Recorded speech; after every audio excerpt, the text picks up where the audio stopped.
लोग शादियां करते हैं, अब शादियों का सीज़न आ रहा है, बहुत पैसा खर्च करते हैं। इंडियन वेडिंग्स तो अपनी जगह, लेकिन उसमें भी क्या है कि वो जो जगह है जो आप बुक करेंगे, हॉल से लेकर तो एक बड़ा कम्युनिटी स्पेस जो भी है वो अलग बुकिंग होती है। कैटरर आप अच्छे से अच्छा बुलाएंगे लेकिन आप अलग जगह जाएंगे। आपको एक जो भी लाइटिंग फसाड और ये सब करना, उसके लिए आप कोई तीसरा वेंडर ढूंढेंगे। आप उसके अलावा कुछ कॉस्ट्यूम वगैरह में करना चाह रहे हैं, अलग है, फोटोग्राफर अलग आएगा। उसकी जगह हर्ष आते हैं और कहते हैं कि कहाँ आप इस झंझट में पड़े हुए हैं, इधर आइए, आपको वेन्यू चाहिए, ये रहा वेन्यू, ये रहा आपका कैटरिंग, ये रहा आपका, ये सब मैं करके दूंगा। यही हो रहा है, दिस इज राइट।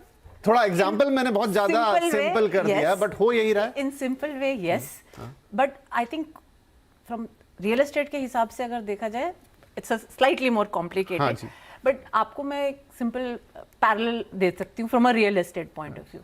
अब आप इंडिया में देखो, जितना भी काम आ रहा है इट इज़ आउटसोर्सिंग, क्योंकि कंपनी सोचिए जो हमारा कोर है हम उसके ऊपर फोकस करेंगे, बाकी हम आउटसोर्स करके दूसरी कंपनीज को दे देंगे। This is the exact parallel जो इसमें भी हो रहा है। हमारा जो कोर है वो है, लेट्स से अगर हम एक टेक्नोलॉजी कंपनी है, सॉफ्टवेयर डेवलपमेंट हमारा कोर है, हम उस पर फोकस करते। ये जो चीज़ है फैसिलिटी मैनेजमेंट करना, आपका रोज़ का रोज़ लैंडलॉर्ड के साथ कुछ चल रहा है, कहीं पानी लीकेज हो रही है, companies ideally would not want to get involve कि ये हम डे टू डे ऑपरेशन।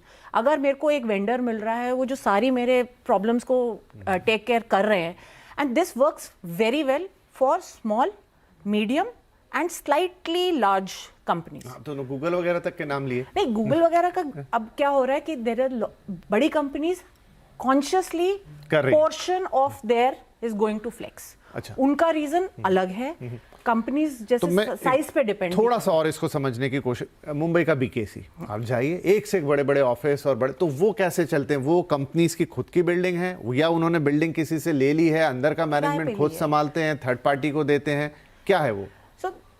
जैसे आपने बीकेसी का एग्जांपल लिया, कंपनीज फ्लोर या बिल्डिंग लीज पे लेती हैं। ओके, तो किराए पे लेंगी उसको, लैंडलॉर्ड से किराए पे लेंगी, उसके अंदर या तो वो खुद कैपेक्स डाल के, कैपिटल डाल के उसको फिट आउट करेंगे, उसमें जो ऑफिस बनाएंगे अपना, या फिर वो भी किसी थर्ड पार्टी को या फिर लैंडलॉर्ड से ही करवाएंगे। फिर उसके बाद आता है फैसिलिटी मैनेजमेंट, जिसके अंदर आपका जैनिटोरियल सर्विस, हाउस कीपिंग, ये सब इंक्लूड करके वो खुद करते हैं या वो भी किसी थर्ड पार्टी को आउटसोर्स करते हैं। But it is 1, 2, 3 all separate. So ये फर्क हो जाता है। अब अगर और उसके अलावा आपकी यूटिलिटीज हैं वो अलग हो जाता है। सो इट्स 1, 2, 3, 4, फिर वो आपका लेयर बनती रहती है। You have to manage everything in isolation, in silos. But अगर आप जैसे आप एक फ्लेक्सिबल स्पेस में जाते हैं तो आपके लिए दैट इज वन, एक सिंगल चेक, आपको किसी और चीज़ पे फोकस करने की ज़रूरत नहीं। इनिशियली आपने दे दिया, ये मेरा कॉन्ट्रैक्ट है, ये मुझे चाहिए, ये मेरा इंटीरियर स्पेक्स है, आप मुझे ये दे दीजिए, and at the end of the month, sorry at the beginning of the month rather, advance में होता है रियल एस्टेट में सब कुछ, तो आप ये, आपको एक चेक मिल जाएगा to give me the entire service from end to and.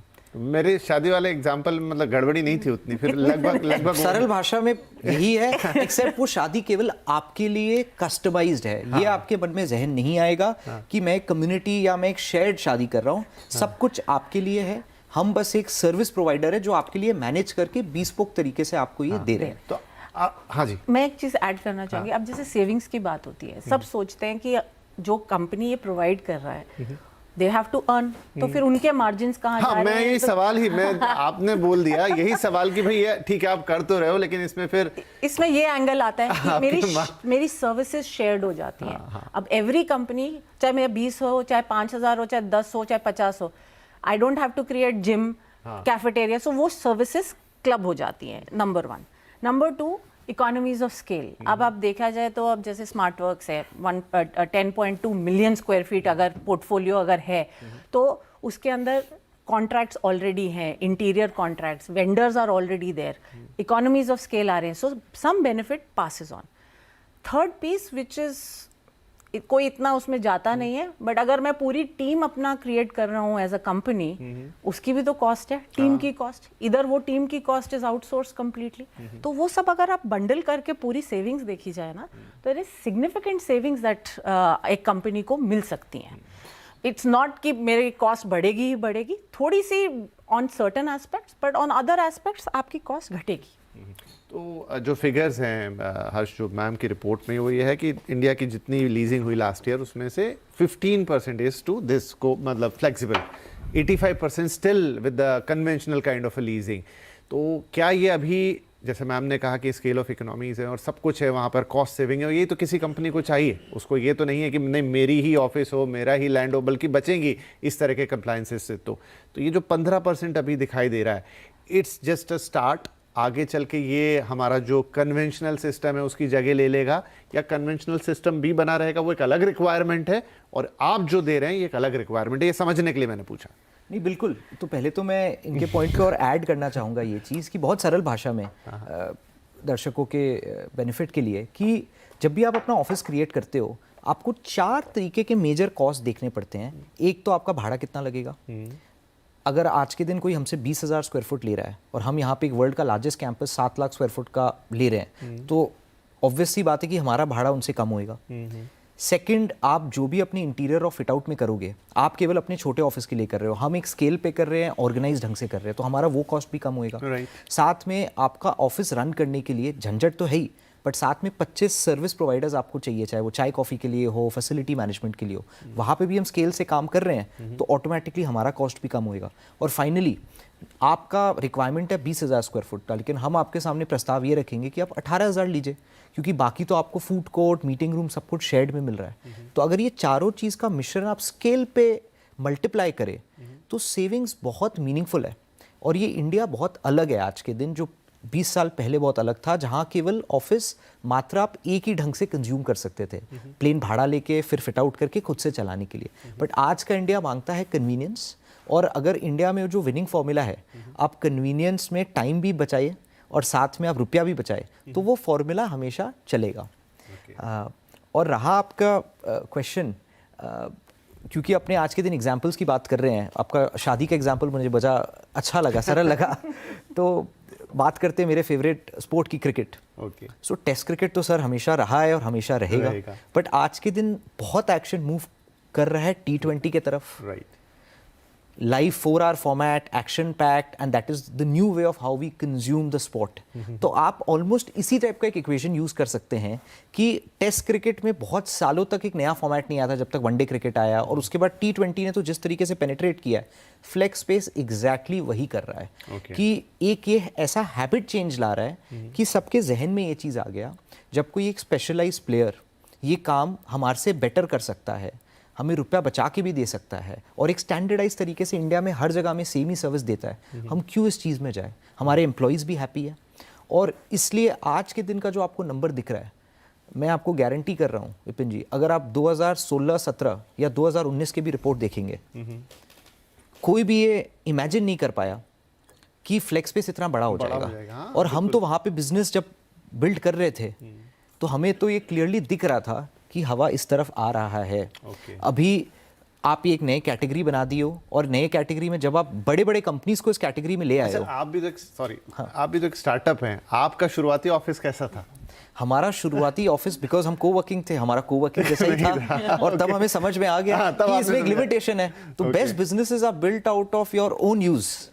तो जब हमें भी एहसास हो गया कि जब हम थोड़े बड़े हो जाएंगे तो ये वातावरण चलेगा नहीं, और जब आप बड़े क्लाइंट्स जिनको सर्व कर रहे थे, वो आपको जब छोड़ के जा रहे थे, और जब आप उनसे फीडबैक ले रहे थे, तो ये बात भी आपको क्लियर हो गई कि आप उनके बहुत सारे प्रॉब्लम सॉल्व कर रहे हो, लेकिन जब वो थोड़ा बड़े स्केल का हो जाते हैं, तो आपको भी अपना गेम चेंज करना पड़ेगा। आपको बड़े कैंपसेस लेके उनको ऑनेस्टली जब ये कोवर्किंग की कहानियां आती थी और हम सुनते थे, और स्टार्टअप का सब शोज वगैरह में हमको, तो मुझे थोड़ा सा प्रैक्टिकली लगता था कि सुनने में अच्छा लगता है, बड़ा फैंसी सा लगता है, लेकिन हाउ इट इज़ पॉसिबल कि यहाँ 2 एम्प्लॉय एक कंपनी के बैठे हैं, इसी जगह और 2 मीटर पे 2 एम्प्लॉय दूसरी कंपनी के बैठे हैं, मेरी कुछ बातें हैं जो वो सुनेंगे, उनकी बातें मैं सुनूंगा। मतलब थोड़ा सा मुझे समझ नहीं आता था कि ये प्रैक्टिकली कैसे चलेगा। और आपने कहा कि आगे चल के जैसी कोई कंपनी थोड़ी बड़ी हुई या उसका काम थोड़ा ज़्यादा फैला, तो फिर वही चीज़ें कोवर्किंग उसको शायद नहीं जमेगी, वो सूट नहीं करेगी, तब उसको एंटरप्राइज लेवल का सॉल्यूशन चाहिए। उसी वजह से ये पूरा फॉर्मेट जन्मा।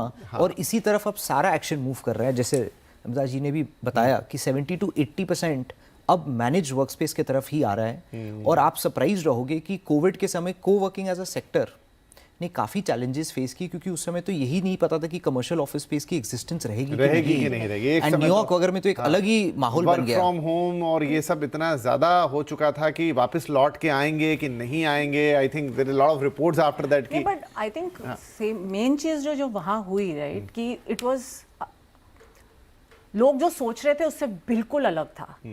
पहले था, सबसे पहले बोला गया कि ऑफिस इज डेड, हाँ, फिर office बोला dead, गया खत्म। कि कोवर्किंग तो खत्म ही हो जाएगा क्योंकि दिस होल कॉन्सेप्ट क्या वी वर्क जो कि सबसे बड़ी स्पेस की कंपनी है, उसके लिए एक बार तो लिख दिया गया कि दैट्स नाउ एंड। नहीं, कंपनीज ने बोला हम तो कभी वापस नहीं आएंगे। इंडियन कंपनीज इटसेल्फ सेड कि 25/25, I won't name the company, but 25% only will be back in office. तो ये सारे स्टेटमेंट्स हुई थी उस टाइम में। बट द जैसे अब लोग एक तो वापस, उसको मैं अगर एक साइड पे भी रख दूं, फ्लेक्स ऑफिसेस का जो मेन पॉइंट जिससे वो एसेट क्लास आगे बढ़ा है, इट्स प्योरली फ्लेक्सिबिलिटी, एजिलिटी। ये दो चीज़ों की वजह से आगे है आज की डेट में।